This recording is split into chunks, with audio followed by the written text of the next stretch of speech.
प्रज्ञानांशु प्रताने स्थिरचरनिकर व्याप्य लोकान् भुक्त्वा भोगांस्तविष्टान् पुनरपि धीशनोद्भासितान् कामजन्यान् पीत्वा सर्वान् विशेषान् स्वपिति मधुरभुङ्मायया भोजयन्नो माया संख्यातुर्यं परममृतमजं ब्रह्म यत्तन्नतोऽस्मि यो विश्वात्मा विधिज विषयान् प्राश्य भोगान् सविष्टान् पश्वाश्चन्यान् सुमतिविभवान् ज्योतिषां स्वेन सूक्ष्मान् सर्वाणि तान् पुनरपि शनैः स्वात्मनि स्थापयित्वा हित्वा सर्वान् विशेषान् विगतगुणगण पात्वसो न स्तुरीयः अजं रुक्मिणी प्राणसञ्जीवनन्तं परं धाम कैवल्यमेकं तुरीयं प्रसन्नं प्रपन्नार्तिहं देवदेवं परब्रह्मलिंगं भजे पांडुरंगं पांडुरंगा करो प्रथमा नमन पांडुरंगा करो प्रथमा नमन पांडुरंगा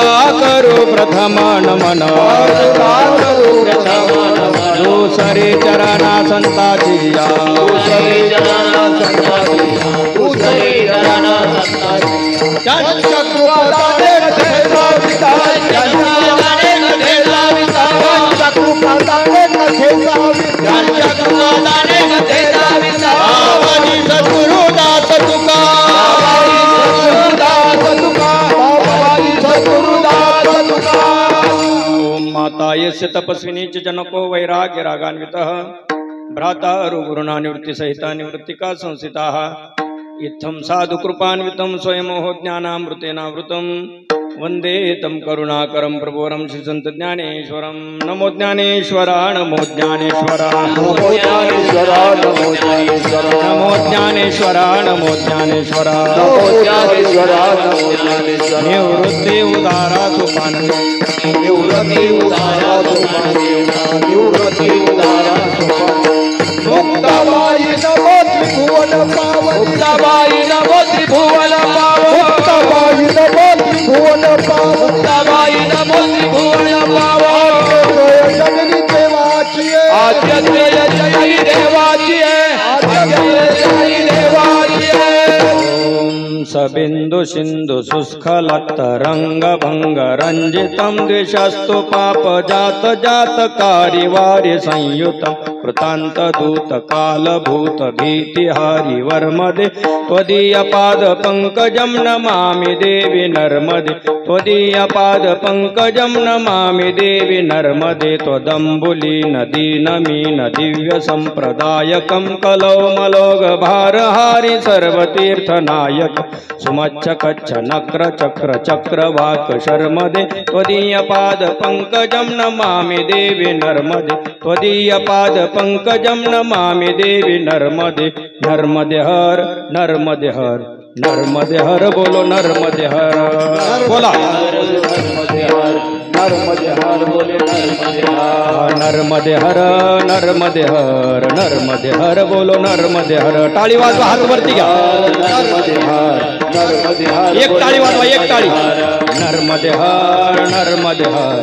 नर्मदे हर बोलो नर्मदे हर टाळी वाजवा सर्वांनी भजन म्हणा नर्मदे हर बोलो नर्मदे हर नर्मदे हर बोलो नर्मदे हर नर्मदे हर बोलो नर्मदे हर नर्मदे हर बोले टाळी वाजवा हात वर घ्या नर्मदे हर बोले नर्मदे हर नर्मदे हर बोलो नर्मदे हर नर्मदे हर बोलो नर्मदे हर नर्मदे हर बोले नर्मदे हर नर्मदे हर बोले नर्मदे हर नर्मदे हर बोलो नर्मदे हर बोला सर्वांनी हर बोले नर्मदे हर हात वरती नर्मदे हर नर्मदे हर नर्मदे हर बोलो नर्मदे हर नर्मदे हर टाळी टाळी हर बोले नर्मदे हर नर्मदे हर नर्मदे हर बोलो नर्मदे हर नर्मदे हर बोलो नर्मदे हर बोलो नर्मदे हर नर्मदे हर बोलो नर्मदे हर बोला नर्मदे हर बोले नर्मदे हर नर्मदे हर बोले नर्मदे हर नर्मदे हर बोलो नर्मदे हर नर्मदे हर हर नर्मदे हर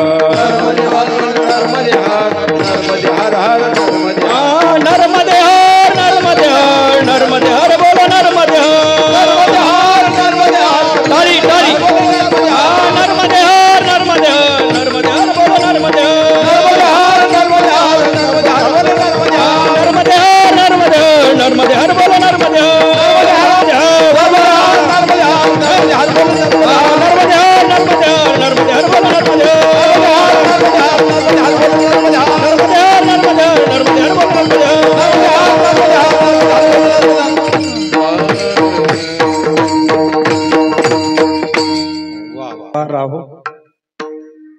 पांडुरंगी दृढ भाव चरण न सोडी सर्वथा आन तुझी पंढरीनाथा.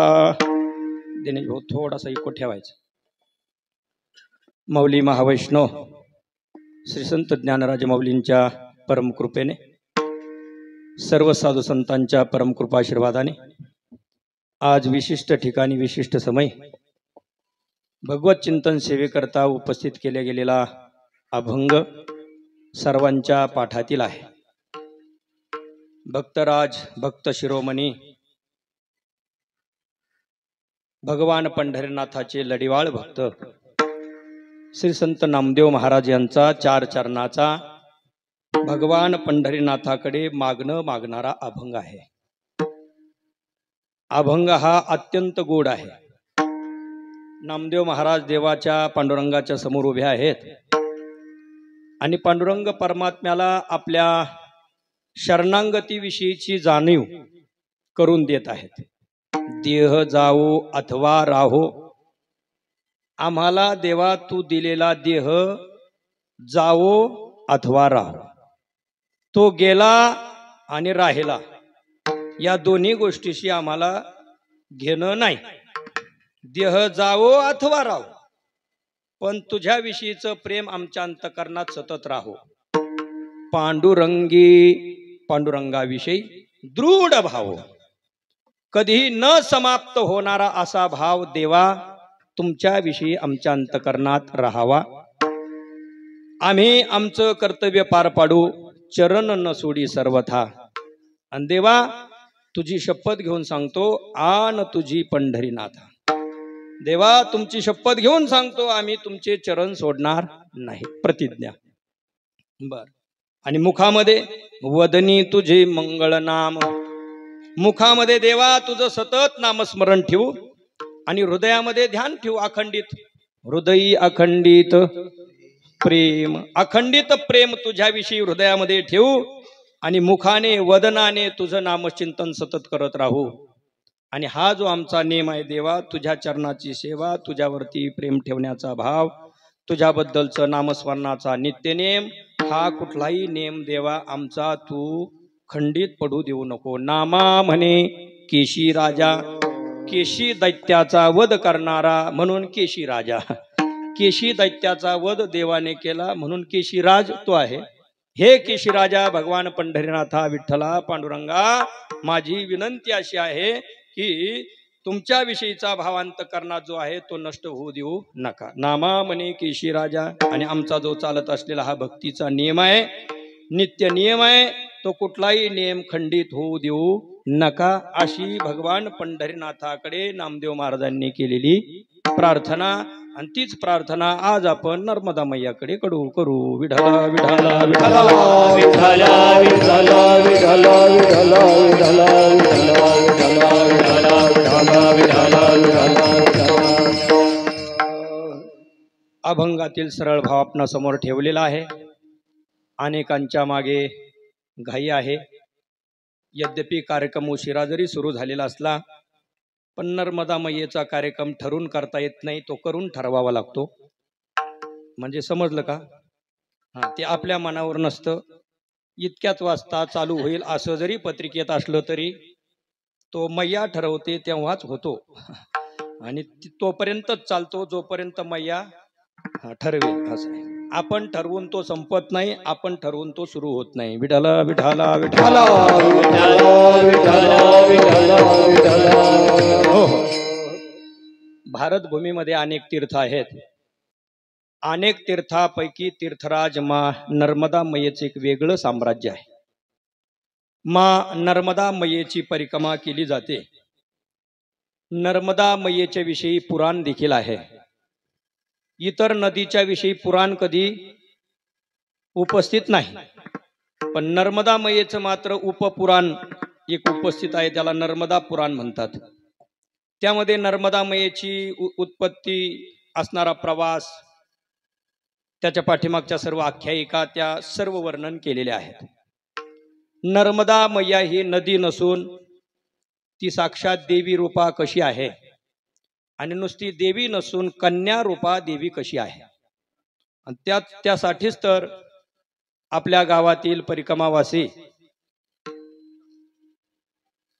ज्यांनी दिनांक 1/11/2025 ते दिनांक 15/11/2025 पर्यंत पंचदश दिनात्मक नर्मदा परिक्रमा पूर्ण केलेली आहे। मग एवढं मोठं अंतर 15 दिवसात पूर्ण कसं झालं असं काहींना वाटले असेल, पण ही परिक्रमा साधनाने अर्थात जीप कारने या ठिकाणी ती पूर्ण केलेली आहे। दररोज 300, 350, 200, 250 अशा पद्धतीने किलोमीटर अंतर कापत या ठिकाणाहून 1 तारखेने निघाले आणि 15 तारखेला पूर्ण झाली। अनेक संकट वाटेमध्ये असतात, पण या संकटांना तोंड देत आपल्या अंतकरणामध्ये घेतलेला जो निर्धार मयेची परिक्रमा पूर्ण करण्याचा, ते सर्व पार त्यांनी केलेला आहे।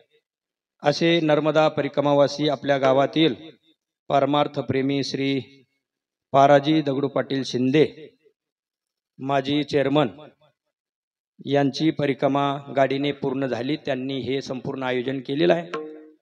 त्यांना सहकारी म्हणून लाभलेली सर्व परिक्रमावासी आदरणीय मारुती मामा वरुडे, आदरणीय आपले पांडुरंग मारुती पाटील कारले, ज्यांच्याकडे संपूर्ण धुरा नियोजनाची होती ते विष्णुपंत अर्थात विष्णू पोपट पाटील शिर्के, रायभान तात्या चौधरी, सखाराम मामा केसकर, दिगू भाऊ अर्थात दिगंबर पाटील कारले शिर्के, दिगंबर पाटील शिर्के, आणि ज्यांचं वाहन होतं ते आपले दीपक भाऊ, सोपान भाऊंचे चिरंजीव, त्यांनी सुंदर परिक्रमा या सर्वांची करून आणलेली आहे।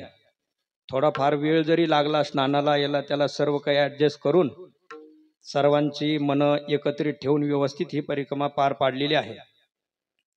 आणि ही मंडळी स्नान वगैरे करून येऊस्तोवर बाकीची व्यवस्था सुद्धा ती करून ठेवायची। म्हणजे एक प्रकारचे वाहक तर होतेच, पण अन्नपूर्णा मातेचं सुद्धा त्यांनी काम केलं असं आहे। म्हणून आणि त्याचप्रमाणे आणखी एक परिक्रमावासी त्यांच्यासोबत होते भानदास पाटील दिघे। तर अशी ही परिक्रमावासी यांनी परिक्रमा आपली पूर्ण केलेली आहे।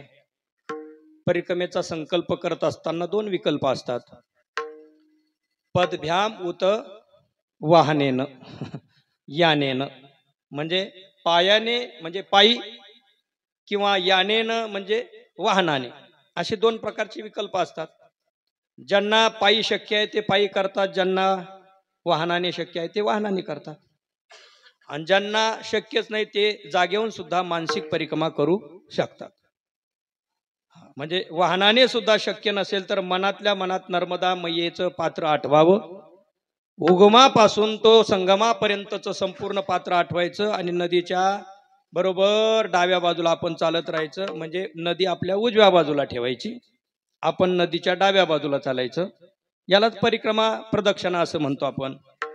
समजा आपण गावामध्ये मारुतीरायाच्या दर्शनाला गेलो, तिथं गेल्यानंतर मारुतीरायाचं दर्शन करतो आणि संपूर्ण रावळाला आपण प्रदक्षिणा करतो। राऊळ उजव्या बाजूला ठेवतो आणि आपण असं गोल फिरून येतो। गोमातेची पूजा केली, हळदी कुंकू वगैरे समर्पित केलं, गायीला प्रदक्षिणा करत असताना सुद्धा गाय आपल्या उजव्या बाजूला असते, आपण गोल फिरून येतो। कारण उजवा याचाच एक वैकल्पिक अर्थ दक्षिण असा आहे। म्हणजे वाम दक्षिण, वाम म्हणजे डावा आणि दक्षिण म्हणजे उजवा। तर आपलं आराध्य, आपलं जे इष्ट दैवत आहे ते उजव्या बाजूला ठेवून जे एक प्रकारचं चालणं, एक प्रकारचं मार्गक्रमण करणं, त्याला म्हणतात प्रदक्षिणा। मग गायीची प्रदक्षिणा करतो, उजव्या हाताला गाय असते, आपण गोल फिरून येतो। तुळशीची प्रदक्षिणा करतो, तुळशी उजव्या हाताला असते, आपण फिरून येतो। आई वडिलांची प्रदक्षिणा करायची ठरते का? पण ठरत असेल तर बर, आई वडिलांची प्रदक्षिणा करायची ठरली, एका खुर्चीवरती आई आहेत, एका खुर्चीवरती पिता आहेत, आणि त्यांना मातृ पितृ पूजन दिनाच्या दिवशी प्रदक्षिणा केली की पृथ्वीची प्रदक्षिणा केल्याचं काय मिळतं? पुण्य मिळतं। पृथ्वीची प्रदक्षिणा केल्याचं पुण्य आई वडिलांच्या प्रदक्षिणेतून प्राप्त होत असतं। आणि याकरता कार्तिकेय स्वामीची सुद्धा आख्यायिका आहे। आता तो संपूर्ण आख्यायिका भाग सांगून मी आपला वेळ घेणार नाही। विडाला विडाला विडाला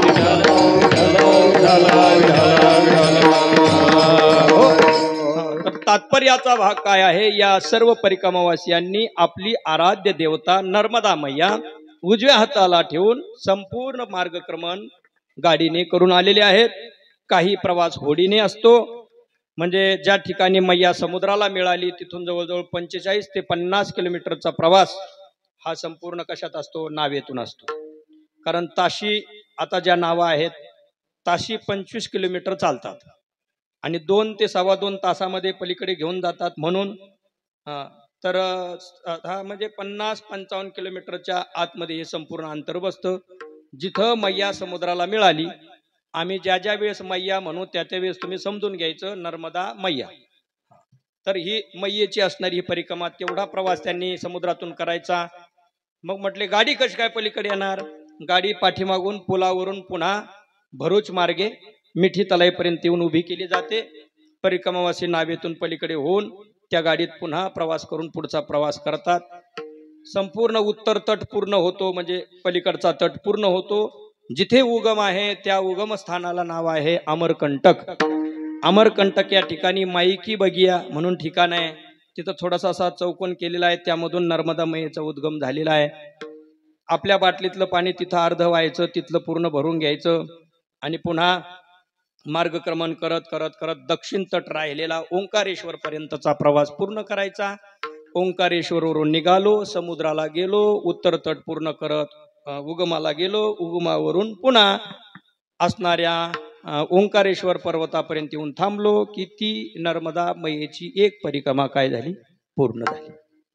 अशी ही परिक्रमा आपल्या गावातील या 9 परिक्रमावासियांची पूर्ण झाली.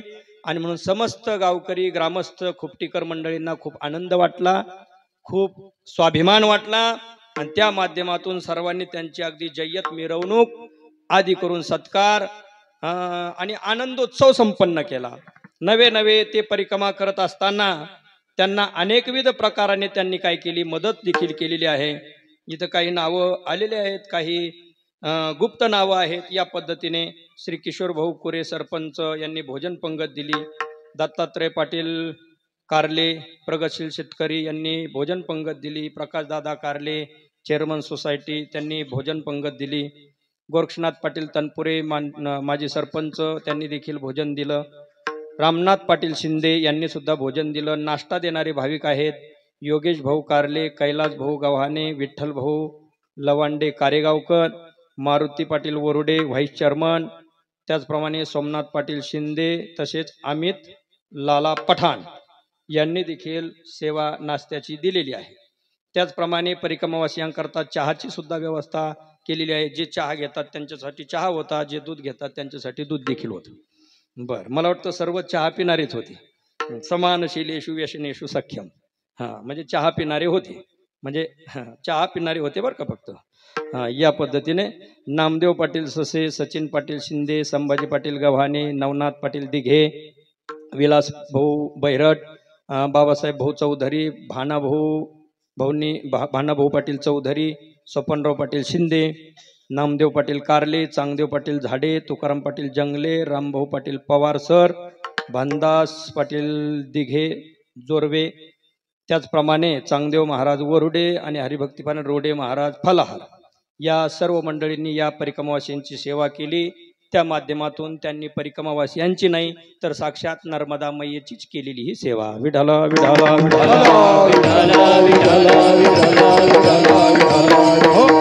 आपल्या गावामध्ये पूर्वीच काही पायी परिक्रमावासी पायी परिक्रमा करून आलेले आहेत. त्यापैकी श्री आज ज्यांची साऊंड सिस्टीम आणि सुंदर सुष्टू भोजन जे आता तयार करणार आहेत ते आपल्या गावातील गणेश लक्ष्मण भाऊ गव्हाणे यांनी पूर्वी म्हणजे मागच्या वर्षीच मला वाटतं पायी परिक्रमा पूर्ण केलेली आहे. त्याच्या अगोदर देखील ते एकदा गेले होते, पण शरीर प्रकृती अस्वास्थ्यामुळे थोडंसं अर्ध्यातून आले होते. म्हणजे जवळजवळ 1.5 परिक्रमा त्यांच्या पायी पूर्ण झालेल्या आहेत. त्याचप्रमाणे आपल्या चिचबन येथील श्री जालू भाऊ पाटील काकडे आज उपस्थित नाहीत का? बरं, त्यांनी देखील पायी परिक्रमा केलेली आहे. तसेच गाडीने परिक्रमा करणाऱ्या साखरबाई पोपट शिर्के आणि नेहाबाई बाबासाहेब बहिरट यांनी गाडीने परिक्रमा केलेली आहे पूर्वी. त्यांना देखील मनपूर्वक त्यांचं देखील अभिनंदन. त्याचप्रमाणे आज परिक्रमावासी या ठिकाणी उपस्थित आहेत आमचे हरिभक्तीपरायण अशोक महाराज बर्डे काका. त्यांनी पायी परिक्रमा केलेली आहे. पायी हिमालयाची 4 धाम परिक्रमा ती देखील केलेली आहे। त्याचप्रमाणे पायी नेवासा श्री क्षेत्र पैसखाम मंदिर ते अयोध्या राम मंदिर जन्मभूमीपर्यंत काशी अलाहाबाद सह मुक्ताईनाथ नगर सह सर्व पायी यात्रा करून आलेली ते देखील परिक्रमावासी आहेत। विठाला विठाला विठाला हो। आणि स्वाभिमानाची गोष्ट म्हणजे सध्या चालू असलेल्या परिक्रमेमध्ये या वर्षी चातुर्मास संपल्यानंतर आपल्या गावातील श्री लक्ष्मण भाऊ गव्हाणे आणि त्यांच्या सौभाग्यवती आदरणीय अलकाताई गव्हाणे या सुद्धा परिक्रमेमध्ये आहेत। कालच त्यांचा आमचा फोन झाला। जवळजवळ 100 ते 150 किलोमीटर पायी प्रवास त्यांनी आता परिपूर्ण केलेला आहे। त्यांना सांगितलं सावकाश चाला, जेवढं मैया चालविल तेवढं चाला, कारण चालत असताना घाई केली आणि मध्येच जर घोडं थकलं तर पुढचा जो आनंद आहे तो समाप्त होतो।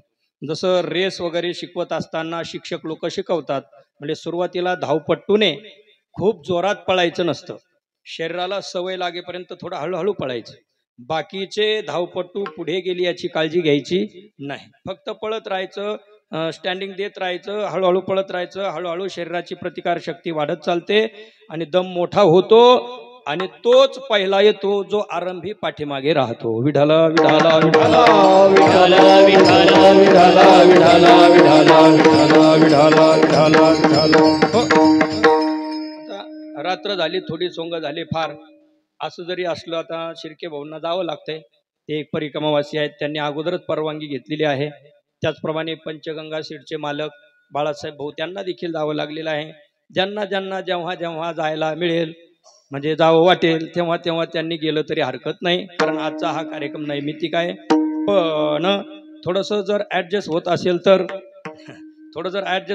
तर एका दिवसापुरतं आजचं ॲडजस्ट केलेलं बरं राहील, कारण आजचा हा कार्यक्रम अभूतपूर्व असा आहे। बाकीचे कीर्तन आपण नेहमी ऐकतो, पण नर्मदा मैयेच्या चिंतनपूर्वक कीर्तन मात्र हे काही अंशी ऐकायला भेटत असतं। विठाला विठाला विठाला विठाला विठाला विठाला विठाला। पण आता कामाची खूपच घाई आहे, मनामध्ये तिकडं मन आहे, इथं फक्त शरीर असेल तर मग त्यापेक्षा बाजीराव भाऊ त्यापेक्षा मग सुट्टी त्यांना दिलेली बरं असतं, असं आहे ना। असो, नर्मदा मैयेचा आजचा हा उत्सव आहे। सुंदर नियोजन आदरणीय पाराजी अण्णा यांनी केलेलं आहे। कीर्तनाच्या पूर्वी अगोदरच या ठिकाणी पंचकन्यांचं पूजन झालं। कन्या म्हणजे साक्षात नर्मदा मैयेचं स्वरूप आहे। कन्येचं पूजन म्हणजे साक्षात नर्मदा मैयेचं पूजन मानलं जातं।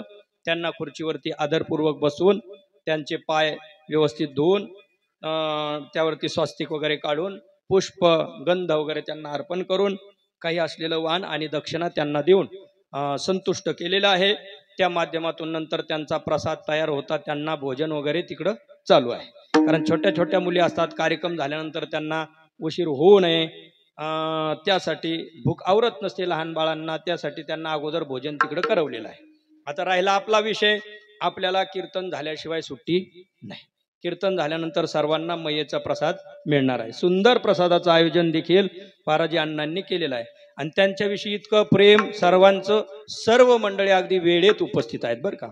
बहुतेक ठिकाणी आम्ही गेल्यानंतर लोक येतात, पण आज लोक स्वागतापासून उपस्थित होते, म्हणजे पाराजी अण्णाविषयीचं असणारं हे प्रेम। विठाला विठाला विठाला विठाला विठाला नाही तर मग कन्यागती कार्यक्रम घ्यावा लागतो। म्हणजे आपणच सगळं करा, चटाया टाकण्यापासून तयारी करावी लागते कधी कधी, बरोबर ना बाळू महाराज। तर आज ही सर्व आमची सर्व वारकरी मंडळी रामकृष्ण आश्रमची साधक वृंद या ठिकाणी उपस्थित आहेत।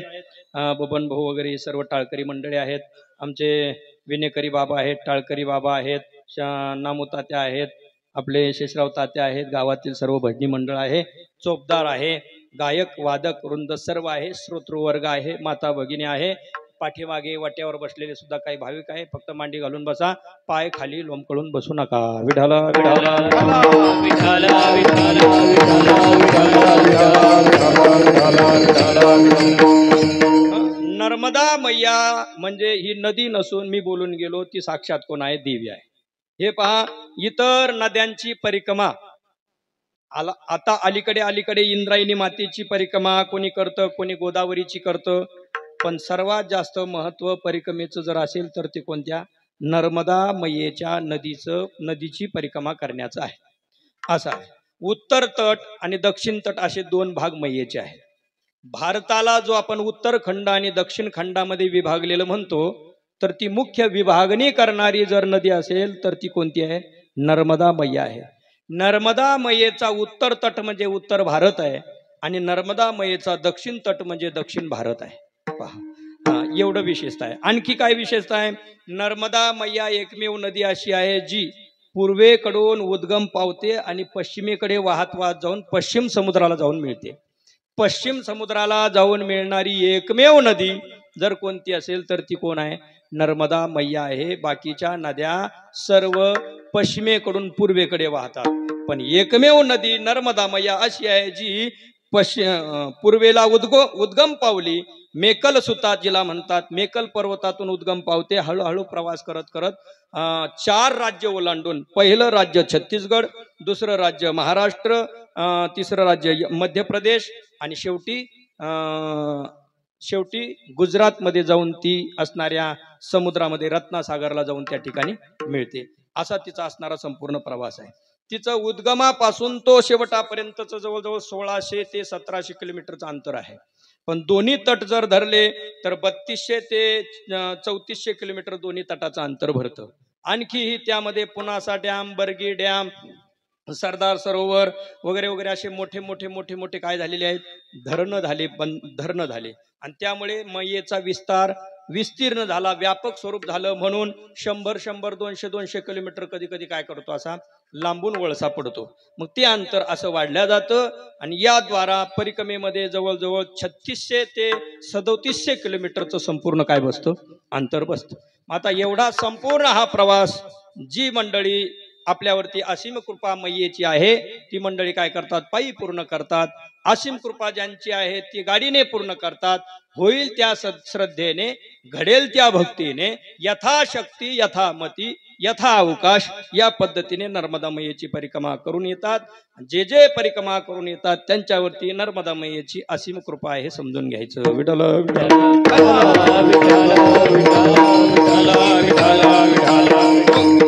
कारण विनियोगे विन कार्य विफल होय. कोणतंही कार्य करत असताना विनियोग महत्वाचा आहे. त्यासाठी आरंभी ओंकारेश्वरला गेल्यानंतर गोमुख घाटावरती तिथं ब्राह्मण देवा बसलेले असतात.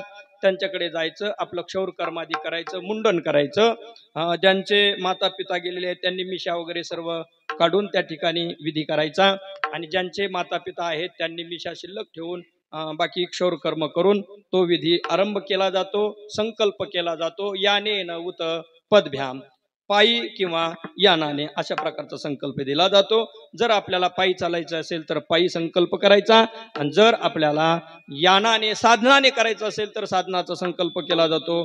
देवा त्या ठिकाणी माहिती देतात. आपल्या हातामध्ये काठी असते, कमंडलो असतो आणि त्या काठी कमंडलोची दररोज पूजा करावी लागते. सोबत मैयेचा फोटो लागतो, सोबत मैयेच्या पाण्याची एक बाटली भरून लागते. त्या मैयेच्या पाण्याच्या बाटलीला म्हणजे मैयेला एक चुनरी म्हणून, एक वस्त्र म्हणून एक दोरा गुंडाळलेला असतो. हातामध्ये एक बंधन ते ब्राह्मण देवा बांधतात. ते बंधन परिक्रमा आहे तोपर्यंत ठेवायचं असतं. ती काठी आहे, हातामध्ये कमंडलू आहे. कमंडलूने आपण नदीवरती मैयेवरती स्नान करत असताना नियम असा सांगितला जातो की आतमध्ये जाऊन परिक्रमेमध्ये स्नान करायचं नसतं. तुम्ही केवळ दर्शनाकरता स्नानाकरता गेले तर मध्ये जाऊन नाभी इतक्या पाण्यामध्ये जाऊन आपण डुबकी लावू शकतो, पण परिक्रमेमध्ये असताना मात्र तसं करता येत नाही. कारण आपल्या पायाने पाणी जर ओलांडल्या गेलं तर नर्मदा मैयेचं पात्र ओलांडल्याचा दोष लागतो. म्हणून त्या ठिकाणी आतमध्ये जाऊन स्नान करता येत नाही. मग काय असतं?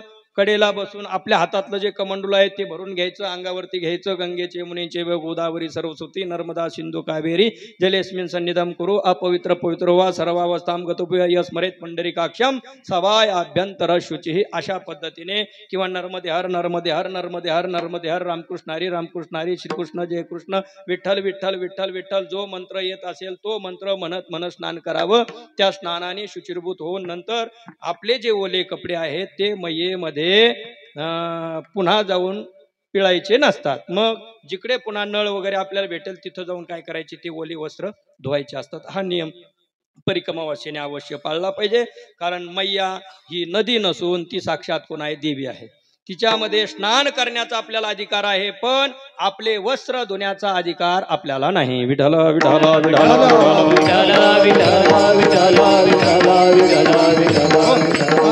मला सर्व परिक्रमावासियांविषयी आनंद वाटला. त्यांना अगोदर जाण्याच्या अगोदर आश्रमामध्ये आले, काही नियम जे दिले होते त्या नियमाला अनुसरून या सर्वांनी परिक्रमा केलेली आहे.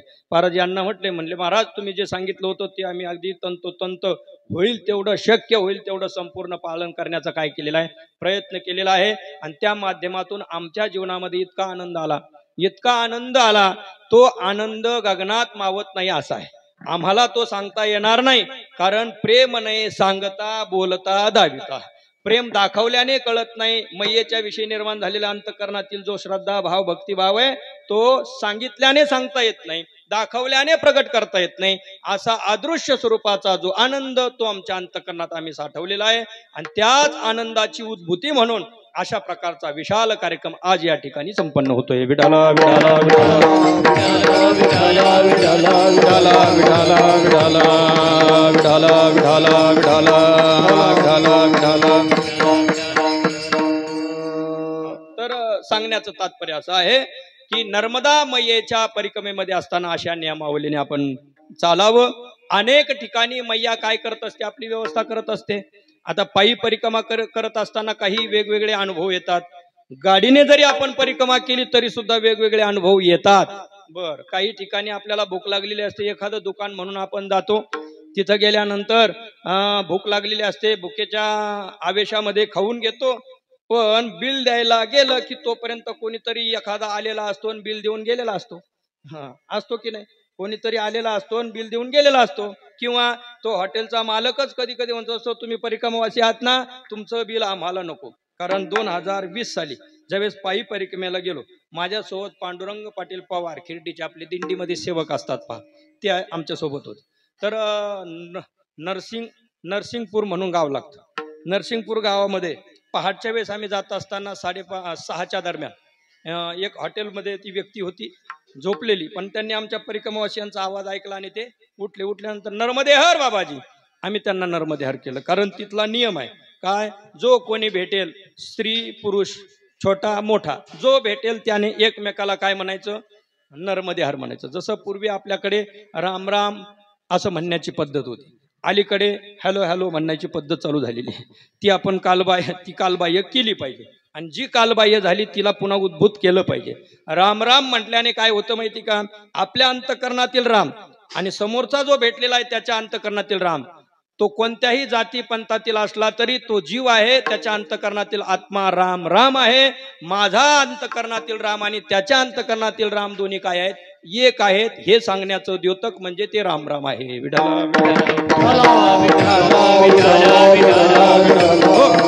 आणि त्यासाठी त्या ठिकाणी मंत्र म्हटला जातो नर्मदे हर. मग माता भगिनी जरी भेटल्या तरी त्या सुद्धा काय म्हणतात, नर्मदे हर. संकोच नाही, काही नाही, वयाचा नाही, रूपाचा नाही, कोणत्याही प्रकारचा संकोच न ठेवता माता भगिनी सुद्धा तिथं काय म्हणत असतात, नर्मदे हर एकमेकाला म्हणत असतात. आपणही नर्मदे हर म्हणायचं, त्यांनी नर्मदे हर म्हणायचं, या पद्धतीने. तर नर्मदे हर आवाज दिला, आम्ही देखील त्यांना प्रति नर्मदे हर केलं. आइये बाबाजी म्हटल्यानंतर आम्ही वळालो. आता सकाळचीच वेळ होती, थोडीशी सकाळी निघाल्यानंतर एक 4-5 किलोमीटर चालल्यानंतर ती व्यक्ती भेटलेली, भूक लागलेलीच होती. त्यांनी बोलवल्यानंतर आम्ही गेलो. नर्मदे हर म्हणून पाठीमध्ये तिथं बसलेलो आहे. त्या स्वतः हॉटेलच्या मालकाने आपल्या हाताने संपूर्ण रात्रीची ते पात्र वगैरे स्वच्छ धुतले, शेगडी पूर्ण धुवून काढली आणि अगोदर आमच्या करता दूध वगैरे, ज्यांना चहा चालतो त्यांना चहा, अशा पद्धतीने व्यवस्थित केलं. बिस्किट वगैरे काय नाश्त्यासाठी ते पण दिलं. मग मी म्हटलं सकाळची वेळ आहे, हॉटेलचा मालक आहे, आपण तसं खाऊन जाण्यापेक्षा काका, आम्ही त्यांना काय केलं, पैसे देऊ केले. पांडू भाऊंना म्हटलं यांचं काय बिल असेल तेवढं द्या, कारण बोहनीचा समय आहे, तसं खाऊन जाता उपयोगाचं नाही. असं म्हटल्यानंतर पांडू भाऊ पैसे द्यायला गेल्याबरोबर त्या व्यक्तीने दोन्ही हात जोडले, म्हटले महाराज जी ये क्या कर रहे हो. बोले जो आपने सेवा की उसका मूल्य दे रहे. बोले नहीं, आप सेवा का मूल्य मत दो, क्योंकि ऐसा है, आप देंगे वो 2 हाथों से देंगे, किंतु मैया हमें आपका बिल देती है.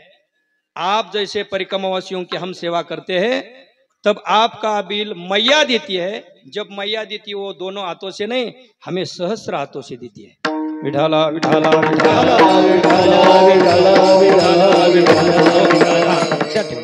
तर तात्पर्य काय समजलं म्हणजे मैयेच्या परिक्रमेमध्ये असताना मैया जे दान देते ते सहस्त्र हाताने तिने दिलेलं असतं. आपण मैयेला दोन्ही हाताने दिलं, मैया आपल्याला किती हाताने देते? सहस्त्र हाताने देते. या पद्धतीने आहे. असो तर अशा सुंदर वातावरणामध्ये चालता चालता अनेक अनुभव येतात. मग असा पायी प्रवास करत असताना कधी कधी अशा ठिकाणी मुक्काम पडतो की ज्या घरी सकाळी चूल पेटलेली आहे, संध्याकाळी पेटेल की नाही पेटेल अशी समस्या आहे.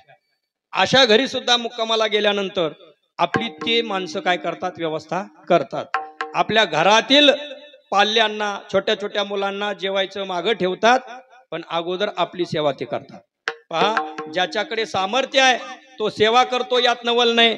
पण ज्याच्याकडे सामर्थ्य नाही, भौतिक सामर्थ्य नाही, पण मनाची उदारता अशी आहे, मनामध्ये अंतःकरणामध्ये आलेल्या परिक्रमावासीने काहीतरी भोजन करावं अशा प्रकारची भावना आहे ना, त्यावेळेस ती काय करतात? आपल्या घरच्यांना मागं ठेवतात, पण आलेल्यांना अगोदर देतात. म्हणजे नाही एक देता आली, पण कमीत कमी आपल्या एक मधली अर्धी तरी देण्याचा त्यांचा काय असतो? प्रयत्न असतो. हा अनुभव सर्वांना येतो. विठला विठला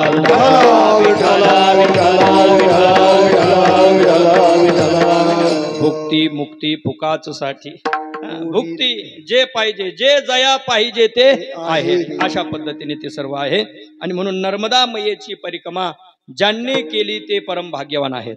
ज्यांना करावी वाटते ते सुद्धा भाग्यवान आहेत. पण केवळ साखर गोड साखर गोड साखर गोड साखर गोड साखर गोड नरभू सकाळपासून जप केला. कशाचा? साखर गोड साखर गोड साखर गोड साखर गोड साखर गोड.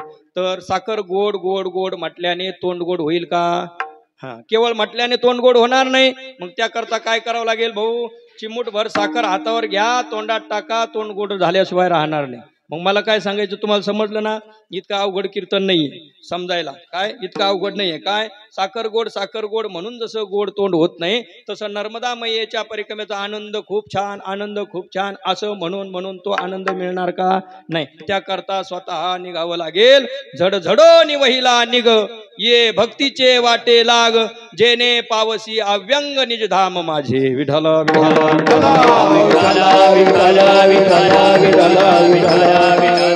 माणसं म्हणतात जावं वाटतं, पण माझ्याशिवाय घरचं काही होतच नाही. मी जर गेलो तर घरचं कसं होईल असं म्हणतात, असं वाटतं. पण सांगू का, सगळं काही पहिल्यापेक्षा सुद्धा चांगलं चालतं. उलट आपल्यामुळे काही अडचणी असतात, त्या अडचणी दूर होतात. समजलं तर पहा, आपण असल्यामुळे ज्या अडचणी आहेत त्या आपण नसल्याने होत नाहीत. म्हणजे अगदी सुरळीत चालतं. हा माझा सांगण्याचा भाव आहे. विठ्ठल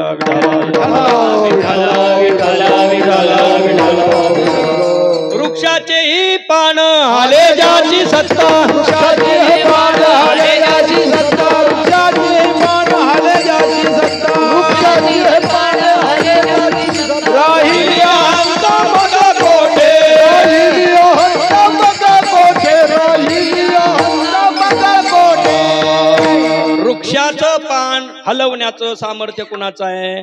ते भगवंताचं आहे. मग आपल्या पाठीमागे काम करायचं की न करायचं याची जबाबदारी कोण घेतो? परमात्मा घेतो. नर्मदा मैया सर्व काही करून घेते. हा सर्वांचा हा काय आहे? अनुभव आहे. आणि कधी कधी काय असतं, दिव्य अनुभव येतात, दिव्य संकट सुद्धा येतात. मला सांगितलं आपल्या या 9 परिक्रमावासियांनी, म्हणले ओंकारेश्वर वरून निघालो आणि विमलेश्वर शेवटचं तट आहे, तटावरचं शेवटचं गाव आहे, दक्षिण तटावरील शेवटचं गाव विमलेश्वर. तिथपर्यंत गेलो. यांनी आम्हाला तिथं सोडलं. हे गाडी घेऊन पलीकडच्या बाजूने येणार असं ठरलं. आम्ही नावं दिली. मला वाटतं 500-500 रुपये काही तिकीट तिथं फाडलं नावेतून जाण्यासाठी आणि नाव निघाली. पुढे गेल्यानंतर नर्मदा मैयेचं जे पूर्ण समुद्रामध्ये समुद्ररूप झालेलं जे रूप आहे, तिथून जात असताना आपल्या बाटलीतील अर्ध पाणी तिथं ठेवावं लागतं आणि तिथलं समुद्राचं अर्ध पाणी पुन्हा भरून घेतलं जातं. मग त्यासाठी काही परिक्रमावासियांनी थोडीशी गडबड केल्यामुळे एका माऊलीची साडी त्या चक्रामध्ये, म्हणजे ते नाव हाकण्याकरता पाठीमागे जे चक्र असतं त्या चाकामध्ये साडी गुंतल्यानंतर आलेलं संकट म्हणजे तो पूर्ण पंखा पॅक झाला. म्हणजे डगमग डोले पाण्यावरी नावरे आणि पंढरीच्या पांडुरंगा बिगी बिगी धावरे. तिथं त्यांना हा अनुभव आला. अचानकच नाव बंद पडली. म्हणजे धोबिका कुत्ता घरकना म्हणजे ह्याही तीरावर नाही त्याही तीरावर नाही, याही तीरावर नाही त्याही तीरावर नाही. म्हणले आता संपलं. बरं झालं म्हटले तिथं नावं लिहून आलो कुठं निघताना, आणि तिथं घरचे सुद्धा नंबर दिले जातात. न जाणो काही झालं तर घरच्यांना कळवण्यासाठी हा आमके आमके परिक्रमावासियांची आमच्याकडे नावं आहे, पण ती नाव टिंब टिंब झाली. पण एक सांगू, आज तागायत पर्यंत लाखो नावा पलीकडे गेल्या, हजारो नाही लक्ष लक्ष परिवधी परिक्रमावासी पलीकडे गेले. त्या काळात, पूर्वीच्या काळात मशीनही नव्हतं, केवळ आवले हाणून सुद्धा त्या वाऱ्याच्या विरोधामध्ये नावा पलीकडे नेल्या. पण आज तागायत पर्यंत एकही नाव कधी डुबलेली नाही. ही नर्मदा मैयाची असीम कृपा आहे. विठाला विठाला विठाला विठाला विठाला. पाणी अर्ध त्यामध्ये आलं तरी सुद्धा नाव हल्ली नाही. काही परिक्रमावासी थोडेसे दबी धरून त्या नावेला पॅक धरून राहिले. त्यांना वाटलं आता संपलं. तर धाम परमम मम, म्हणजे आता भगवंताच्या धामाला पोहोचतो की काय, अशा प्रकारची भीती वाटू लागली. पण मनामध्ये ज्या वेळेस खऱ्या अर्थाने भीती निर्माण होते त्यावेळेस भगवंताचं स्मरण झाल्याशिवाय राहत नाही. 2017 साली परिक्रमेला जेव्हा आम्ही गेलो, आमचाही देखील त्या समुद्रातील एक अनुभव आहे. वैकुंठवासी आदरणीय आमचे मित्र हरिरामजी महाराज शास्त्री जे काशीला आले होते आपल्यासोबत, आमच्यासोबत, त्यांना माहिती आहे हरिराम महाराज शास्त्रीजी कोण आहे. तर हरिराम महाराज शास्त्रीजी, मी, हरी महाराज वाघचौरे आणि नवनाथ महाराज आहेर ताहराबादकर, असं चौघ जण आम्ही परिक्रमेला गेलो. पण टू व्हीलरने परिक्रमा आहे, पायी नाही. टू व्हीलरने त्यावेळेची 2017ची जी आहे ती टू व्हीलरने, मोटरसायकल घेऊन गेलेलो. आता मोटरसायकल तिथं असलेल्या त्या व्यक्तींना पैसे देऊन आम्ही सांगितलं आमच्या गाड्या पलीकडून घेऊन या. आमची नाव सुद्धा निघाली. पहाटच्या वेळेस नाव निघाली. पुढे गेल्यानंतर अचानक वादळ सुरू झालं, चक्रीवादळ. चक्रीवादळामध्ये नावेची दिशा इकडं जी होती ती पूर्ण काय झाली, अशी बदलली.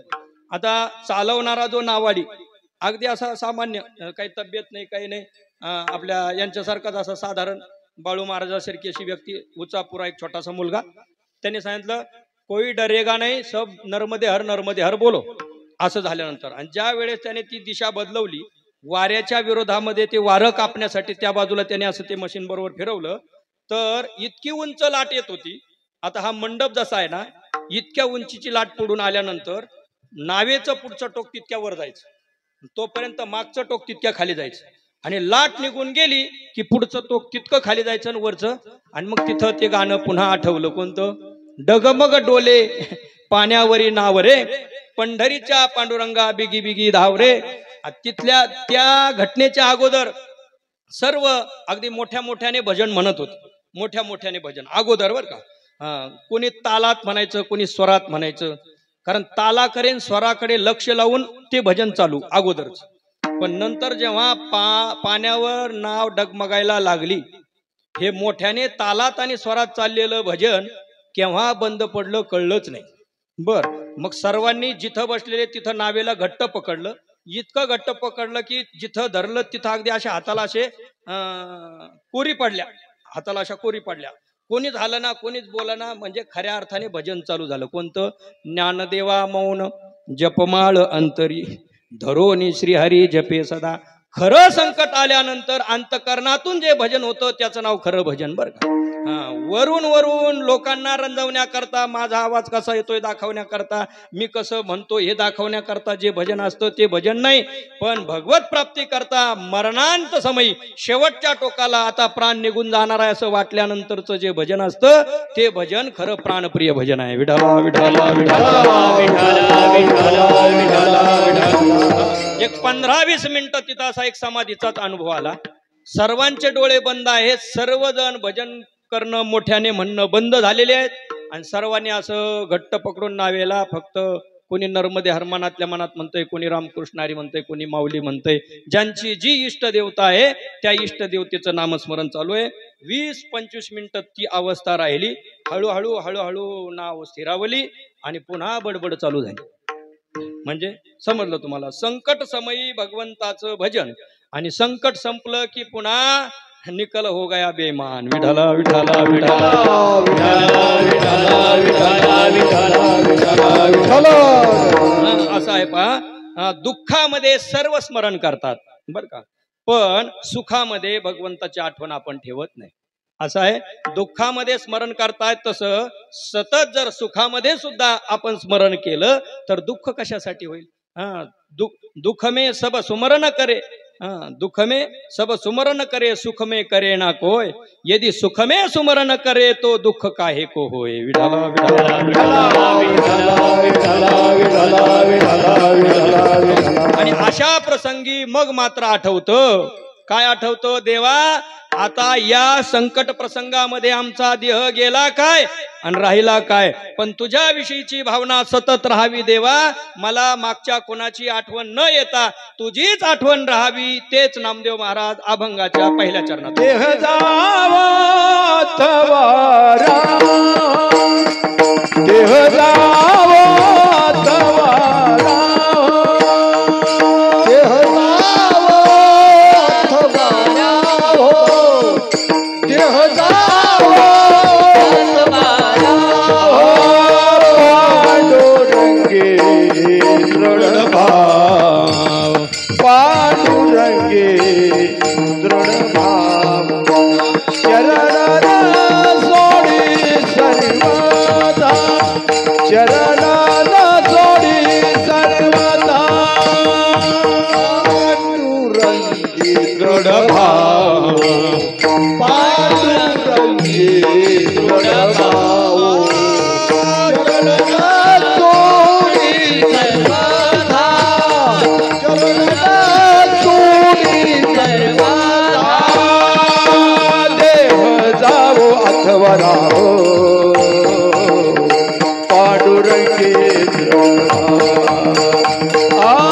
पांडुरंगी दृढ भाव, पांडुरंगी दृढ भाव. देह जावो अथवा राहो, पांडुरंगी दृढ भाव. पांडुरंगी दृढ भाव, पांडुरंगी दृढ भाव.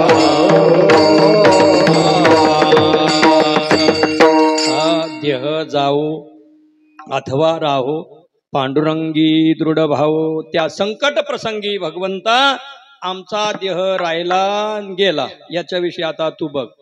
कारण आता तुझं कळेल ते करी, तारीशी तरी तारी मारी, जवळी अथवा दुरी धरी, घाली संसारी अथवा नको, शरण आलो नेनतेपणे, भाव भक्ती काहीच नेणे. अशा प्रकारची भगवत शरणांगती सहज प्राप्त होते. आणि म्हणून तर आत्मज्ञान आत्मरूप भावी आपण आपण, बुद्धी राखे निश्चय पूर्ण तत्परायण हरनिशी. विठला विठला विठला विठला विठला विठला विठला. म्हणून समजायचं नाही कीर्तनकाराने मी चकता शहाणा आहे म्हणून. बसलेले सुद्धा शहाणे असतात, बसलेल्यांचे सुद्धा गाथापाठ असतात. आणि म्हणून तर बसलेल्यांना ज्ञानोबरांनी म्हणावं, प्रभू तुम्ही महेशाच्या मूर्ती. विठला विठला विठला विठला विठला विठला विठला. सुंदर ओवी त्यांनी या ठिकाणी दिलेली आहे. तत्परायण हरनिशी त्यातला तो खरा महत्वाचा भाग आहे. जो आपल्याला आलेला अनुभव आहे, जे आपली इष्ट देवता आहे त्याच्याविषयी तत्परायण आपण असावं. तच्चिंतनम तत्कथनम अन्योन्यम तत्प्रबोधनम एतदेक परत्वम च ब्रह्माभ्यासम विदुर्बुधः. श्री कृष्ण विष्णू हरिगोविंद या नामाचे निखळ प्रबंध, माझी आत्मचर्या विशद उदंड गाती. या पद्धतीने म्हणजे परमात्म्याचं नामचिंतन मुखामध्ये सदैव असावं. आपला देह राहिला तरी नामस्मरण असावं. आणि जर गेला नामस्मरण करता करता तर काय होतं बरं. अंतकालेच मामेव स्मरण मुक्त्वा कलेवरम यप्रयाति समद्भावम याती नास्त्यत्र संशय. काही माणसं आरंभी परमार्थ करतात पण शेवटी शेवटी शेवटी शेवटी त्यापासून लांब जातात. आता कोरोना काळात सुद्धा आपल्याला पाहायला मिळालं, काही माणसं अनेक अशा वाऱ्या वगैरे करणारे असून सुद्धा कोरोना काळ संकट जवळ आलं की लगेच त्यांनी काय केल्या, आता नाही सांगत मी कीर्तनात, पण भगवत भक्तीचा मार्ग त्यांनी सोडला. माळा काढून टाकल्या.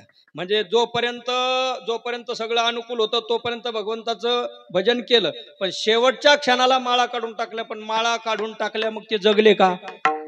ते जगले का? अहो काहींनी ज्यांनी माळा काढल्या ते गेले, आणि ज्यांनी माळा ठेवल्या ते सुद्धा राहिले. म्हणजे माळ काढण्याचा आणि न काढण्याचा मरणाशी संबंध नव्हता, पण त्या काळातलं काहीतरी धर्मविरोधी वातावरण होतं. त्यांनी ती केलेली एक मनक कल्पना होती, आणि त्याद्वारा बरीचशी लोक आपले वाहिल्या गेले. अन्यथा कर्जत तालुक्यातील एक माऊली आहे, खुरपणारी माऊली, तिला नगरच्या हॉस्पिटलला ऍडमिट होती. तिथं तिला सांगितलं, म्हटले तुम्हाला ही माळ काढून टाकावं लागेल आणि ते अभक्ष भक्षण करावं लागेल. तिनं सांगितलं ठीक आहे मी करते म्हणे, पण मला एक शाश्वती द्या, मला कागदावर लिहून द्या की तुम्ही जगणार म्हणजे जगणार. हा, असं जर केलं तर तुम्ही जगणार असं मला कागदावर लिहून द्या. जर मी तसं केलं आणि बरोबर तसं झालं तर तुम्हाला माने. या पद्धतीने म्हणल्यानंतर मग मात्र डॉक्टरच्या पायाखालची जमीन सरकली.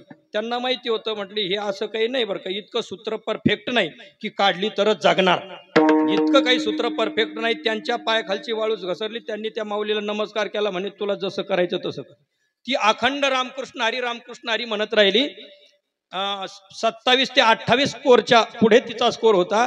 पण हळूहळू तिचा निर्धार आणि तिचं असणारं स्मरण याद्वारा डॉक्टरच्या औषधी लागू झाल्या, आणि बरोबर काही दिवसात ती ठणठणीत बरी झाली. आणि पुन्हा डॉक्टरकडे गेली, म्हटले मी जिवंत कशी? द्या उत्तर, मी जिवंत कशी? जर तुम्ही सांगितलेल्या औषधानेच मी जिवंत जर असते तर ते औषध न घेता सुद्धा मी जिवंत कसे? तर हे तुमच्या आमच्या हातात नाही. तारीशी तरी तारी मारी. भगवंताने जेवढे श्वास आपल्याला दिलेले आहेत तेवढ्यापर्यंत आपण राहणार. कोणीच आपल्याला मारणारा नाही, ना रोग मारत नाही, ना कोणी मारत नाही. जोपर्यंत आपले श्वास आहेत तोपर्यंत आपण राहणार. ज्या दिवशी श्वास संपले त्या दिवशी रोग नसले तरी आपण जाणार. विठला विठला विठला. आणि म्हणून काही खाल्ल्याने आम्हाला अमरत्व प्राप्त होईल अशा प्रकारची दुर्बुद्धी मनामध्ये आणून ठेवू नका, असं आहे. अहो जे आपण घेतलं तोच अगोदर गेला. जे आपण घेतलं तोच अगोदर गेला, मग गेलेल्याला घेऊन आपण जिवंत राहू कसे? सरळ सोपं सूत्र आहे. विठला विठला विठला विठला विठला. तर त्याच्या अगोदर माझा विषय काय चालू होता? थोडं बोलत धसाळ गेलो. काय सांगत होतो मी? काय सांगत होतो? कीर्तन. मग त्याला सोपं झालं. विठ्ठला विठ्ठला विठ्ठला विठ्ठला विठ्ठला. तर भगवंताच्या चिंतनाविषयी आपण काय असावं? संलग्न असावं, निर्धार असला पाहिजे. देह जावो अथवा राहो. देवा बाहेरच्या कारणाने माझा देह राहील जाईल, तो प्रारब्धाने जाणार आहे. देह जाणार ते जायचं ठेव नाही, ते जाणारच आहे. पण तरी सुद्धा मी तुझी चरणाचा निवास सोडणार नाही. चरण न सोडी सर्वथा आन तुझी पंढरीनाथा. आणि हीच प्रार्थना नर्मदा मैयेला सुद्धा करावी. तिथं नाव अडकलेली आहे. या परिक्रमावासींनी सुद्धा त्या ठिकाणी प्रार्थना केली, देवा मैया चरण न सोडी सर्वथा आन तुझी पंढरीनाथा. ते काय म्हटले? नर्मदानाथा, नर्मदा मैया असं म्हटले. नर्मदा मैया आम्ही तुमची चरणाची सावली सोडणार नाही, फक्त या संकटातून आम्हाला वाचव. असं भजन करत करत ते पलीकडे गेलेले आहेत. या पद्धतीने प्रवास असतो. 2020 साली एक अनुभव आलेला सांगतो. आता हे झालं संकटाचं, पण काही अशी विलक्षण अनुभव येतात जे आपल्याला चमत्कारासारखे असतात. नवे ते चमत्कारच असतात. बर, आपण चमत्काराला मानणारी माणसं नाहीत. वारकरी संप्रदाय चमत्काराला मानत नाही. पण ज्या वेळेस खरा दृष्टांत घडतो तो दृष्टांत मात्र आपल्याला काय करावा लागतो? मानावा लागतो. टोकसर या गावी, ओंकारेश्वरच्या पुढे गेल्यानंतर काही अंतरावरती टोकसर गाव आहे. तिथं गौतम ऋषींचा आश्रम आहे. त्या आश्रमाचं नाव आहे गोमुख आश्रम. गाईचं असं मुख आहे, त्यामधून धार पडत असते. गोमुख आश्रम. तिथं आम्ही मुक्कामी गेलो दशमीच्या दिवशी. आणि पहाटे मार्गशीर्ष शुद्ध एकादशी होती. मार्गशीर्ष शुद्ध एकादशी, ज्या दिवशी गीता जयंती असते, गीतेची जयंती ज्या दिवशी असते तो दिवस. पहाटच्या वेळेमध्ये स्वप्न असं पडलेलं आहे. आपल्या आश्रमातील स्वप्न पडलं. तुम्ही सगुणा गोमाता पाहिलेली आश्रमामध्ये, जी खिलारी गाय होती. आता काही महिन्यापूर्वी तिचं देहावसान झालेलं आहे. तिचा दशक्रिया विधी आणि संपूर्ण अंत्यविधी सुद्धा आपण अगदी माता माऊलींचा जसा केला जातो तसा अगदी साडी चोळी व्यवस्थित करून आपण तो विधी संपन्न केला. दशक्रिया विधीच्या दिवशी सुद्धा आपण तिथं कीर्तन वगैरे आयोजन केलेलं होतं. जे भाविक उपस्थित होते त्यांना माहिती आहे. आणि म्हणून तर असे काही अभिनव अभितपूर्वक ज्यावेळेस कार्यक्रम होतात ना त्यावेळेस आश्रमामध्ये उपस्थित राहिलं पाहिजे, म्हणजे ते पाहायला मिळतं असं आहे. पण आपल्याला थोडी सवय लागलेली आहे, कुठं आपल्याला फोन आला काय आपल्याला कुठं सांगितलं, मग कोणासाठी कार्यक्रमाचं आयोजन आहे? आम्हाला कार्यक्रमाच्या आयोजनाची गरज आहे का तुमच्यासाठी केलेला असतो? आता आजचाही कार्यक्रम घ्या, कोणासाठी आहे? काही अण्णांच्या एकट्यासाठी आहे का तो? नाही, त्यांनी केला कशासाठी? मैयेने जे आम्हाला 15 दिवस खाऊ पिऊ घातलं, मैयेची कृतज्ञता म्हणून त्यांनी एवढा मोठा हा खर्च केलेला आहे. कार्यक्रम करायचं म्हणजे सोपी गोष्ट नसते, पण एवढा खर्च करून कशासाठी? मग त्यांना नाव मोठं करायचं का स्वतःचं नाव मोठं करायचं म्हणावं तर त्यांचं नाव अगोदरच मोठं आहे, गावामध्ये ते प्रतिष्ठित आहेत, सर्व गावातील माणसं त्यांना नमस्कार करतात मानतात, म्हणजे नावासाठी त्यांनी केलेलं नाही हे निश्चित झालं. मग कशासाठी केलं? ज्या 15 दिवसामध्ये आपण मैयेचं अन्न खाल्लं, परान्न घेतलं, त्याची कृतज्ञता म्हणून आज आपण मैयेच्या नावाने प्रसाद देऊ, ही त्या पाठीमागची भावना. विठ्ठला विठ्ठला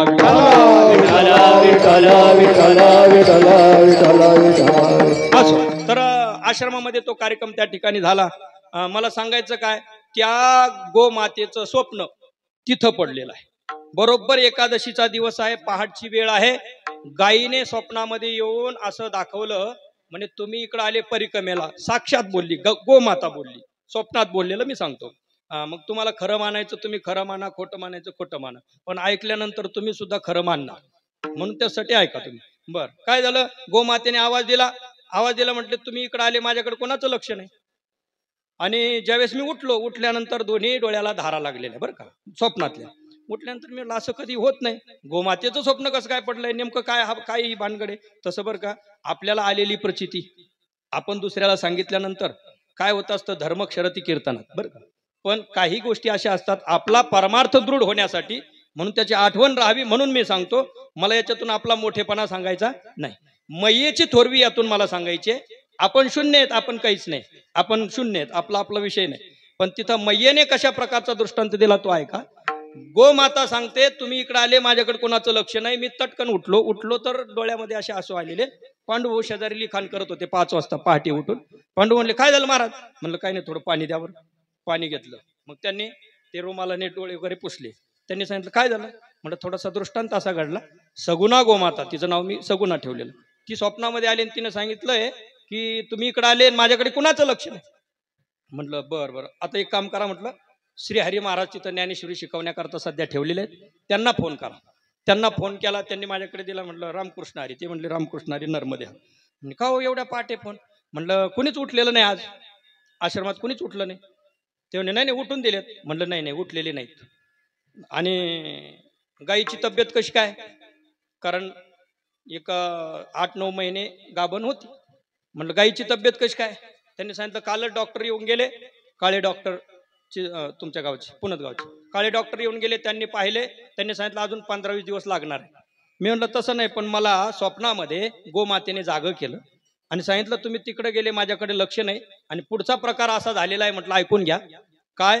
गोमाता उभी आहे, पाठीमागे फुगा आलेला आहे, खुरं बाहेर आलेले आहेत, मुख सुद्धा वासराचं बाहेर आलेलं आहे. मी गाईला परिक्रमा केलेली आहे. नंतर वासरू निघत नाही म्हणून शेजारी लोक आलेले आहेत आणि त्यांनी वासरू काढलेला आहे. भुरक्या रंगाचा गोरा झालेला आहे, असं मला स्वप्न पडलेलं आहे, जाऊन पहा. त्यांनी पाहिलं तर पोरांना उठून दिलेलं, पण पुन्हा पोरं झोपी गेली. पोरांना सवय असते एकदा उठून दिलं की पुन्हा झोपण्याची असती सवय. आता घरी आपण पाहतो, एकदा उठून दिलं की ते उठत नाही, जातात तेवढ्या पुरतं. नंतर त्यांना असं वाटलं आता हा झालं सामसूम, पुन्हा झोपतात. त्या पद्धतीने बाकीचे झोपलेले. यांनी जाऊन पाहिलं, अंधार होता, बल्ब लावला, गाय उभी आणि खरोखर फुगा आलेला. गाय त्यांच्याकडे पाहते, गायीच्या सुद्धा डोळ्यामध्ये पाणी. आणि मग त्यांनी हातातला मोबाईल मला ठेवता सांगितलं, म्हणले महाराज तुम्हाला नंतर फोन करतो, थांबा. आणि ठेवला फोन. त्यांना वासरू निघत नव्हतं. दादा भाऊ वगैरे ते 2-3 जण आले, त्यांनी वासरू काढून दिलं. बरोबर भुरक्या रंगाचा नंदी नावाचा गोरा त्यावेळेस झाला. आणि हा दृष्टांत त्यांनी संपूर्ण हे इथला हा विधी आवरल्यानंतर मला फोन केला, फोटो टाकले. बरोबर ज्या रंगाचं वासरू मी स्वप्नात पाहिलं त्याच रंगाचं वासरू स्वप्नात दिसतंय. ही असामान्य शक्ती कुणाची? आणि आमचा मुक्काम कुठे आहे? गोमुख आश्रमामध्ये आहे, ज्या ठिकाणी गौतम ऋषींनी तपश्चर्या केलेली आहे. गौतम ऋषींना आज्ञा करण्यात आलेली आहे, कारण गौतम ऋषीकडून गोवध हत्या घडलेली होती. गोवध गोहत्येचं पातक होतं आणि त्यांना गोवध हरी म्हणून गोदावरी काय झालेली आहे आपल्या भागामध्ये, गोवध हरी ती सुद्धा गंगाच आहे. मग त्या ऋषींची तपस्थली ती टोकसर गाव, गोमुख आश्रम, त्यांनी गोमातेने आज्ञा केली की आमचं लेकरू तिथं आहे, त्यांना जाग करा. म्हणजे आपल्या दुःखाकरता गोमातेने नर्मदा मैयेच्या द्वारा आम्हाला कसं जाग केलं याचं जाज्वल्य दृष्टांत म्हणजे हा तुम्हाला जो सांगितला तो आहे. विठाला विठाला विठाला विठाला विठाला विठाला विठाला विठाला विठाला. आणि म्हणून वदनी तुझे मंगळ नाम, हृदयी अखंडित प्रेम. अखंड नर्मदा मैयेचं भजन करत करत करत करत हा संपूर्ण पायी प्रवास, गाडीने प्रवास करून करून अमरकंटक या ठिकाणी गेलं जातं. तिथं मैयेचा उद्गम आहे, छत्तीसगडची बाउंड्री आहे. अर्धा किलोमीटर पायी प्रवास केल्यानंतर पुन्हा आपल्या यानामध्ये बसून मजल दर मजल मजल दर मजल करत करत करत करत ओंकारेश्वरला येऊन थांबते. अशा पद्धतीची ही संपूर्ण काय आहे परिक्रमा आहे. ज्यांनी केली ते भाग्यवान आहेत, ज्यांनी ऐकली ते सुद्धा भाग्यवान आहेत. आता इथं आपण ही जी परिक्रमा शब्दद्वारा परिपूर्ण केली, तुम्ही कानाने ऐकली, आम्ही शब्दातून सांगितली, ही सुद्धा परिक्रमाच आहे. तुम्ही शब्दाने ऐकली, ही सुद्धा काय आहे परिक्रमाच आहे. आणि परिक्रमा पूर्ण झाल्यानंतर परिक्रमेचा मैयेचा प्रसाद घेणं म्हणजे साक्षात मैयेचा तो काय आहे प्रसाद देखील आहे. यामध्ये प्रसादत्व प्राप्त होतं. आणि म्हणून त्याकरता आपल्या जीवनामध्ये जो नियम आपण घेतला परमार्थाचा, तो नियम कधीही बाधित होऊ नये यासाठी भगवंताकडे मैयेकडे प्रार्थना. अभंगाचं शेवटचं चरण. नाम म्हणे केशिराजा, नाम म्हणे केशिराजा, नाम म्हणे केशिराजा. म्हणा सगळेजण सगळेजण.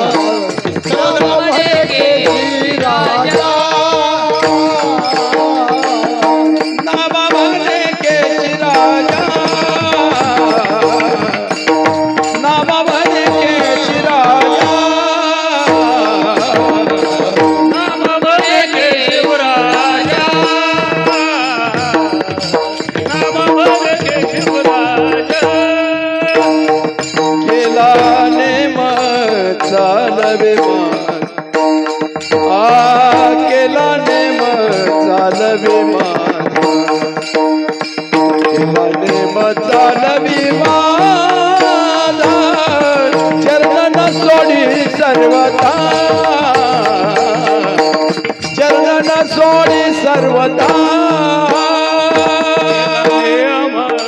चालवी माझा, केला नियम चालवी माझा, केला नियम चालवी माझा, चरण सोडी सर्वता,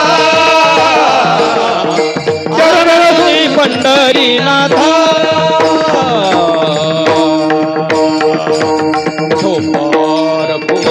सर्वांनी विठोबार घुमाई, विठोबार घुमाई, विठोबार घुमाई, विठोबार घुमाई, विठोबार घुमाई, विठोबार घुमाई, विठोबार घुमाई, विठोबार घुमाई, विठोबार घुमाई, विठोबार घुमाई, विठोबार घुमाई. कुंडलिक वरदारी श्री ज्ञानदेव पंढरीनाथ माऊली ज्ञानेश्वर महाराज की जय, जगद्गुरु तुकाराम महाराज की जय, सद्गुरु जोग महाराज की जय, गुरुवर्य बंशी महाराज की जय, गुरुवर्य रामकृष्ण महाराज की जय. नर्मदा मैया की जय, नर्मदा मैया की जय, नर्मदा मैया की जय. बार घुमाई, बार घुमाई, उडी उडी उडी उडी.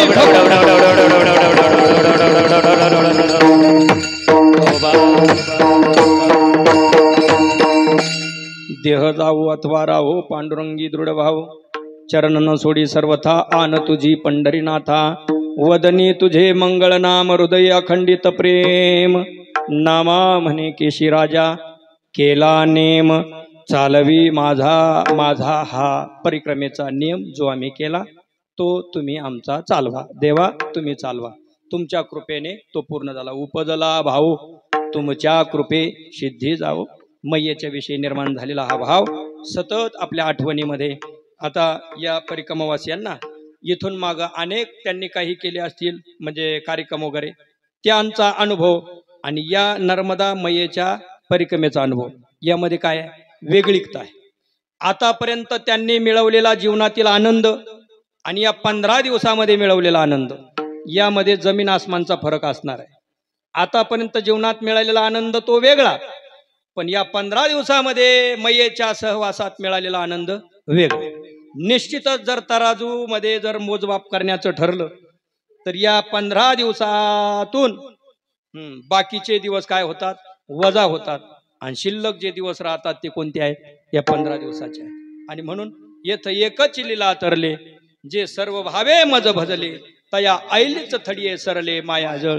त्यांच्या जीवनामध्ये माता पित्यांचे आशीर्वाद, आपल्या गुरूंचे आशीर्वाद आणि त्या माध्यमातून ही नर्मदा मैयेची परिक्रमा साधनानिक आसन आपण पूर्ण झाली. अनेक प्रकारचे अनुभव त्यांना आले. आता हे अनुभव जोपासत असताना प्रत्येक दिवशी ते देवासमोर जातील, त्या वेळेस मैयेची आठवण काढतील, त्या वेळेस तिथं आलेल्या अनुभवाची आठवण काढतील, त्या वेळेस स्नान करत असताना, मैयेचं पाणी पित असताना, एखाद्या आश्रमामध्ये भोजन करत असताना, मोठे मोठे साधू मंडळी आपल्याला वाढत असताना, तो वेगवेगळा सर्व अनुभव, काही गोरगरीब आपली सेवा करतात ते पाहत असताना, हे सर्व स्मरण ज्या वेळेस येईल त्या वेळेस त्यांना अंतकरणामध्ये कोणाचं दर्शन होईल? मैयेचं दर्शन होईल. कारण तिथं भेटलेली प्रत्येक व्यक्ती, प्रत्येक घटना ही मैयेच्या अनुकंपेशी निगडीत आहे. आणि म्हणून मैयेची व्याप्ती अगाध आहे. तुमच्या आमच्या जीवनामध्ये सुद्धा अशा प्रकारची परिक्रमा हो, ही प्रार्थना करूया. आणि एक सांगतो पहा, एक वाक्य, नर्मदा मैयेची परिक्रमा ही ठरवून करायची नाही, मग करून ठरवायची. करून ठरवायची. याच्या अगोदरही त्यांनी ठरवलं पण तेव्हा जाणं झालं नाही. पण अचानक जाणं झालं म्हणजे करून ठरवलं का आता जायचं, आता ठरलं, आता करून ठरवायचं म्हणजे अंतकरणामध्ये तो काय व्हावा तशा प्रकारचा भगवत भाव निर्माण व्हावा. आणि मग त्या कामाकरता निघाल्यानंतर मैया घवघवीत यश त्यामध्ये टाकत असते. त्यांना आलेला अनुभव हा यावत जन्म त्यांना परिपूर्ण पुरणारा आहे. ज्या वेळेस ते स्मरण करतील त्या वेळेस त्यांना ती एक नर्मदा मैयेची काय घडणार आहे? परिक्रमाच घडणार आहे. हा आनंद त्यांचा मैया अखंड सदोदित ठेवो, ही भावना या ठिकाणी व्यक्त करू. आणि नामदेव महाराजांच्या या अभंगाचं काहीसं चिंतन आपण नर्मदा मैयेच्या चरणी समर्पित करूया. मैयेला देखील आपण तेच म्हणू, देह जावो अथवा राहो, पांडुरंगी दृढ भाव, चरण न सोडी सर्वथा, आन तुझी पंढरीनाथा, वदनी तुझे मंगळ नाम, हृदये अखंडित प्रेम, चरण न सोडी सर्वथा, आन तुझी पंढरीनाथा, नामा म्हणे केशी राजा, केला नेम चालवी माझा. हे केशी राजा, केशी दैत्याचा शत्रू, केशी राजा पांडुरंग परमात्मा, आम्ही आमच्या जीवनामध्ये जो परमार्थाचा नियम केलेला आहे तो नियम सतत टिकून राहावा. नित्य नियम नामी ते प्राणी दुर्लभ. असो, परिक्रमावासियांचं अभिनंदन. ऐका, बोलू नका, बोलू नका. परिक्रमावासियांचं हार्दिक अभिनंदन. सर्व मंडळींनी एकदा उंच हात घ्या वरती आणि जोरात टाळ्या वाजून आपण त्यांचं स्वागत करणार आहोत. जोरात जय घोष करायचा आहे आणि नंतर टाळ्या वाजवायच्या आहेत. वरती हात ठेवा. 3 वेळेस माझ्या पाठीमागे म्हणा, नर्मदे हर, नर्मदे हर. माईकवाले म्हणू नका, मला यांचा आवाज ऐकू द्या. नर्मदे हर. हात सरळ ठेवा. नर्मदे हर. जणू काही आई लेकराला बोलवते किंवा लेकरू आईला बोलवतं असा भाव मनामध्ये ठेवा. नर्मदा मैया आपली आई आहे, आपण तिचं लेकरू आहे. आणि आईला हाक भूक लागल्यानंतर, काही दुःख झाल्यानंतर लेकरू जसं आईला हाक मारतं त्या भावनेने नर्मदा मैला हाक मारा. नर्मदे हर. ज्ञानेश्वर माऊली ज्ञानराज